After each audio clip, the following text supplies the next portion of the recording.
College വിദ്യാർത്ഥിനിയാണ് നായിക. ക്ലാസ്സിൽ കയറാതെ എല്ലാത്തിനോടും വിരക്തി തോന്നി റൂമടച്ചിരിപ്പാണവൾ.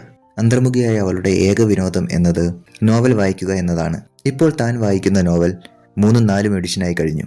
ആ നോവൽ അവൾക്ക് ലഹരിയായി മാറിയിരിക്കുകയാണ്. നോവലിന്റെ കഥ ഇങ്ങനെയാണ്. അനാഥയായ ബാലിക.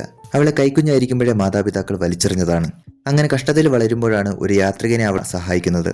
മനസ്സലിഞ്ഞ അയാൾ അവളെ മകളായി വളർത്തുന്നു. വളർന്ന സുന്ദരിയായി അവളിപ്പോൾ കൊട്ടാരത്തിലെ ജോലിക്കാരിയാണ്. പേര് ജോയ്ന. ജോയ്നയെ രാജകുമാരനും അപ്രതീക്ഷിതമായി കണ്ടുമുട്ടുന്നു. ആയോധന കലാ അഭ്യാസിയും അതിക്രൂരനെന്നും ഖ്യാതിയുള്ള രാജകുമാരൻ ലീബിയോൺ. ഇവർ തമ്മിലുള്ള പ്രണയവും വരും സംഭവങ്ങളൊക്കെയാണ് നോവലിൽ. അങ്ങനെ ഇരിക്കുമ്പോൾ പെട്ടെന്ന് ആ നോവൽ നിർത്തുന്നുവെന്ന് മെസ്സേജ് വരികയാണ്. തന്റെ ആകെയുള്ള സന്തോഷവും നഷ്ടമാകുന്നു എന്നറിഞ്ഞതോടെ ദേഷ്യമെല്ലാം കമന്റ്സായി എഴുതി മയങ്ങുന്ന നായിക കണ്ണു തുറക്കുമ്പോൾ കാണുന്നതോ മറ്റൊരു ലോകവും. അങ്കലപ്പിലായ അവളോട് കിടന്നു വന്ന തോഴി വിവരിക്കുകയാണ്.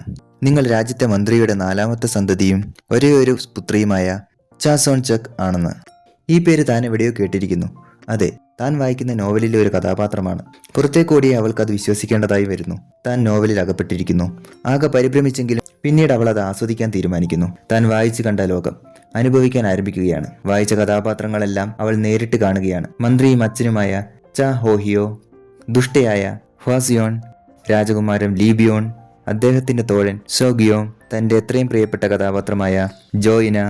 എന്നാൽ അവൾ അറിഞ്ഞിരുന്നില്ല താൻ നോവലിലെ കഥാനായികയായി മാറുകയാണ് എന്ന്. സീരീസിന്റെ പേര് ഫസ്റ്റ് നൈറ്റ് വിത്ത് ഡ്യൂക്ക്. 12 എപ്പിസോഡുകൾ മാത്രമുള്ള ഫാന്റസി റോംകോം സീരീസാണിത്.